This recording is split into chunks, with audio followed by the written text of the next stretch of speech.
आणि आत्ताच ताजी माहिती समोर येते, भाजपच्या 90 उमेदवारांची अंतिम यादी तयार झालेली आहे आणि उर्वरित 38 उमेदवारांची यादी नव्या जुन्यांच्या वादात आणि आरपीआयला कोणत्या जागा सोडायच्या यामुळे सध्या रखडल्याचं कळतंय।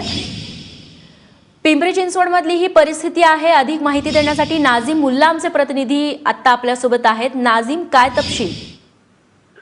युती तुटल्यानंतर या ठिकाणी अतिशय वेग या ठिकाणी भाजप आणि शिवसेनेने घेतलेला होता। त्यामध्ये आता काही तास या ठिकाणी अर्ज दाखल करण्यासाठी उरलेले असताना आता 90 उमेदवारांची भाजपच्या या ठिकाणी अंतिम यादी तयार झाल्याची माहिती सूत्रांकडून या ठिकाणी मिळालेली आहे। तर दुसरीकडे जे 38 नावं जी राहिलेली आहेत त्यामध्ये जुन्या नव्यांचा वाद आणि आरपीआयला नेमक्या कोणत्या जागा सोडायच्या यावरती जो अंतिम निर्णय आहे तो मुख्यमंत्री देवेंद्र फडणवीस आणि प्रदेशाध्यक्ष रावसाहेब दानवे हे आज रात्रीत घेणार आहेत आणि रात्रीमध्येच या ठिकाणी हे 128 AB फॉर्म जे आहेत ते या ठिकाणी शहरामध्ये दाखल होतील आणि प्रमुख नेते जे आहेत ते या ठिकाणी त्यांच्या समर्थक जे इच्छुक उमेदवार आहेत त्यांना या ठिकाणी ते देणार आहेत।